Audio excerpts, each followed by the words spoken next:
Hi, I'm Sarah from The Upcoming. A real pleasure to be with you here in Venice. Huge congratulations on this movie. Thanks for taking the time to talk to us about it.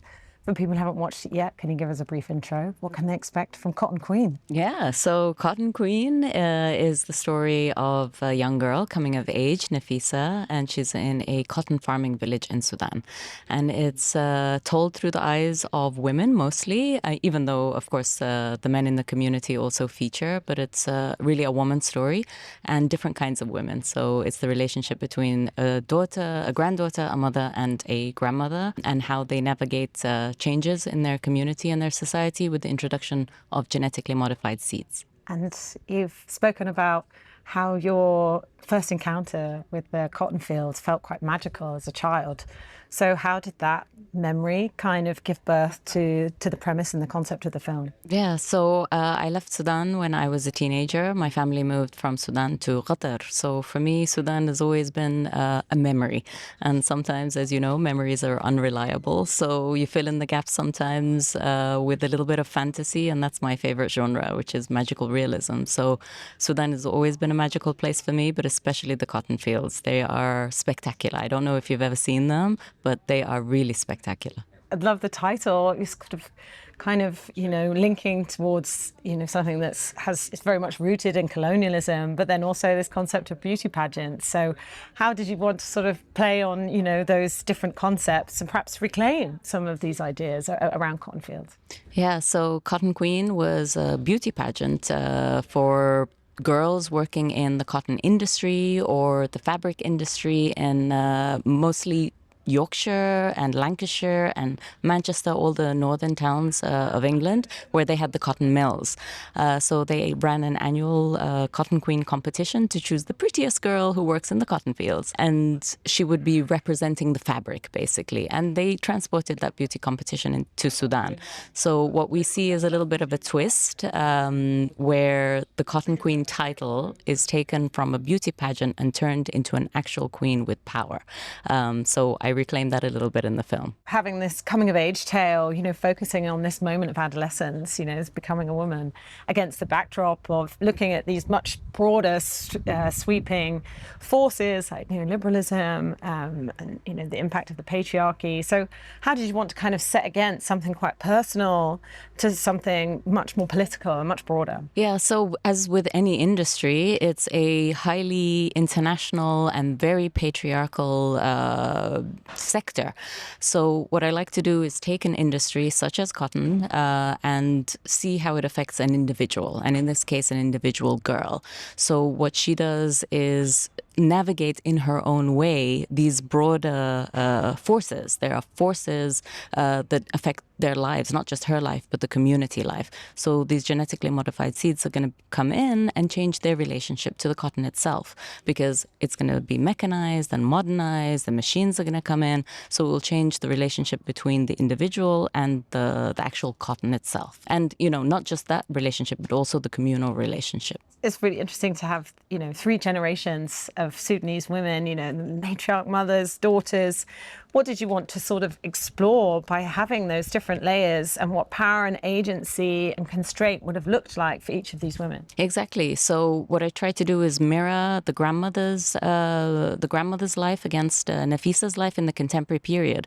So the grandmother had to deal with British colonizers and British colonialism. And so this was another form of domination. And in fact, the Brits brought in the cotton industry, even though cotton is a very ancient crop that communities used in Sudan. The Brits turned it into an industry, British colonizers. And so that was a whole other form of domination. And now we get the genetically modified seeds, which is another form of kind of neo-colonialism. And so we get those reflections. But what I really wanted to do was tell the stories of different kinds of women within the same household. And they have very different ideas about life, about love, about personality, about who you can be in life. And so this is Nafisa just trying to navigate her way through all of these forces. Yeah, so something that would have meant defiance and freedom for the grandmother, it means something different for someone growing up today. So it's not necessarily raining against tradition, but more accepting that that's a different environment that each of these women have grown up in. Right, exactly. And how to deal with that. It's just a question of how to deal with your daily constraints, and how to really find yourself within all of these restrictions, familial restrictions, community restrictions, and industry restrictions as well. And you touch on, some sensitive issues like FGM, but more kind of as a part of everyday life. So how did you want to sort of weave that in there and confront it, but do so delicately, I guess? So in Sudan, it's not called FGM; it's called circumcision because it's a coming of age ceremony. It is something that happens to most Sudanese girls. I believe over 90% of Sudanese girls are circumcised. And so, yes, it's not front and center of the story. It is not the main issue. But because it's part of most Sudanese girls' lives, it should also be part of a film about a young girl coming of age. So it's just another thread that is weaved through the story. As love or life or industry, it's another layer of the story. And obviously initially planned to shoot in Sudan, and then because of the ongoing war, you had to rebuild, on the outskirts of Cairo. So, that must have been an unexpected challenge. But, what did you kind of learn through that process? Were there some unexpected positives to that? Or, what was that experience having to problem solve in that way, I guess? Yeah, so the plan was to shoot in Sudan, but unfortunately, because of the outbreak of the war, we had to look for neighboring countries that could stand in for Sudan, and Egypt was the most logical choice. It's, the neighboring country, everyone speaks Arabic. It's a much easier way to make a Sudanese film, an Arabic-speaking film. But of course, because the actors had moved to Egypt with the war, they are refugees now, most of them in Egypt, we followed them. We took the film to them. And so the positive, of course, is that there are these people who are refugees now who yet get together to make a film, to make art, to really create something together. And so the community that we created on set was really beautiful. Because we built Sudan and we spent long hours on set, many people forgot that they were no longer in Sudan. So when they would exit the set and remember that they're actually, it was difficult on a daily basis, but at least during those times, we all dreamed together that this was Sudan and it was still standing. And I guess that really added to the authenticity of the film. If you'd had to sort of cast people that didn't have that Sudanese background, it wouldn't have been quite the same. So I guess that was a really key part of it. Absolutely. No, these are people who have lived and breathed. They are Sudanese to the core. Apart from one character who's Sudanese German. He's the father character, but he still brought his memories of Sudan. Thinking of the shoot, did you have some standout moments that were your favorite, and on the flip side that were really difficult to get through? Yeah, I would say I will give you the one scene that I think answers both of those questions, which is it was the most beautiful and also the most difficult, which is when El Cid invites her old friends to come to buy the cotton. And so there's these 6 old women sitting around in a semicircle, and during the breaks, they would all sit there chit-chatting as they would like 6 old Sudanese women talking about old times and gossiping and all of that. And the same, they would exit the set and remember that they're not actually there. So they asked me actually if they could all get together and purchase the house and not knock it down after the shoot. And that was very beautiful and difficult at the same time.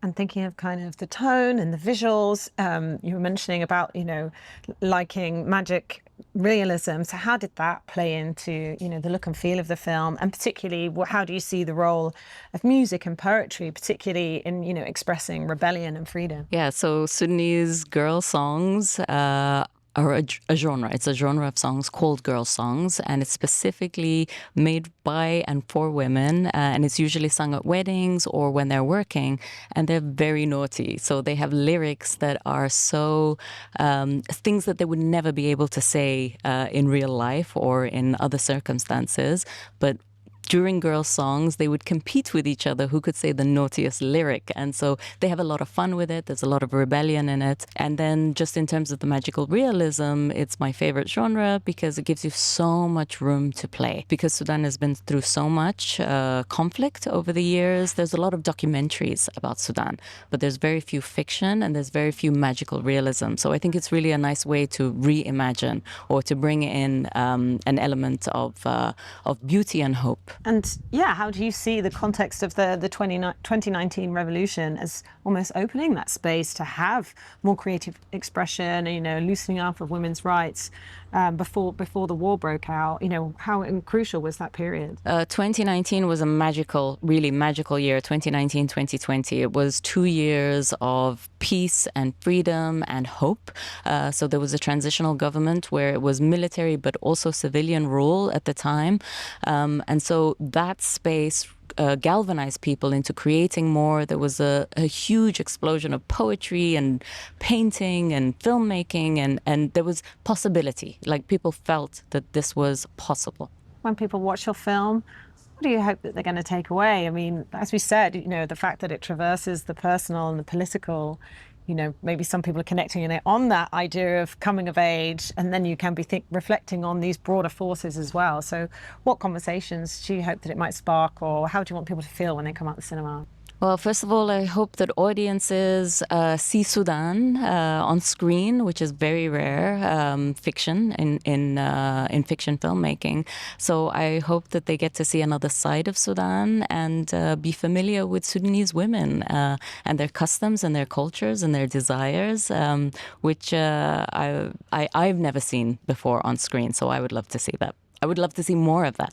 And for Sudanese women and girls as well, seeing themselves, you know, do you think it will play even differently to a home audience? Absolutely. I'm so looking forward to screening it to a home audience. I mean, obviously now with the war, it's going to be difficult. Actually, even before the war, it was difficult because there's no cinema spaces or no screening spaces. But now with the war, there's only Port Sudan that is a relatively stable area at the moment.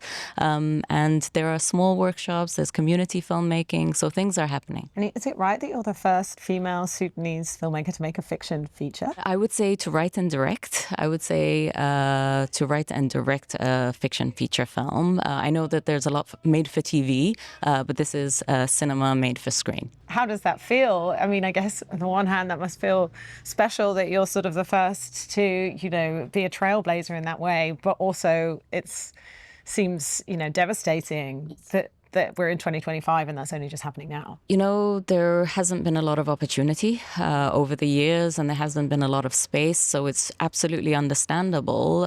But I believe with the right support, with the right networks and know-how and knowledge, that this is very possible. I run a workshop, a script writing workshop for Sudanese women and girls, and you see such beautiful stories, and so there are possibilities. They just need the right kind of support. And what does it mean to you, I guess, to have this moment, have this platform, have your film here at Venice Film Festival? Screening my film, Cotton Queen, at the Venice Film Festival has been a dream come true. It's been a pleasure. I hope the film gets to travel more. Hope people get to see Sudan on screen, and I hope Sudanese people get to see Sudan on screen. And what do you see the role of film festivals in that sense? I guess for giving a platform to international filmmakers, throwing a spotlight and giving people that opportunity and giving people that voice, that, you know, and connecting international audiences in a way that you wouldn't have in other contexts. Absolutely. I think it's big film festivals like this are absolutely important for raising the profile of Sudanese filmmaking, for raising the profile of Sudan. I've spoken to so many people over the last couple of days or yesterday since the screening who have never seen a Sudanese film. So this was a brand new experience for them. And I know many Sudanese people who haven't seen Sudanese films. So this is really, it's a new way of showing Sudan in a different light. And what's going to be next for you? You've already got another feature idea sort of percolating? Always. Yes. No, I'm writing another feature film now, also based on industry and also with a girl at the center of it. And if you had any advice for other filmmakers in general, but maybe particularly women, maybe particularly Sudanese women? What might that be? What have you taken away from your experience? You know, it takes a lot. It's a lot of hard work. It's a lot of writing. It's a lot of patience. But it's also, you know, you also need the support. So it's not just that you have to always go out there, but you also need people to believe in you and to support you. So keep writing and keep connecting.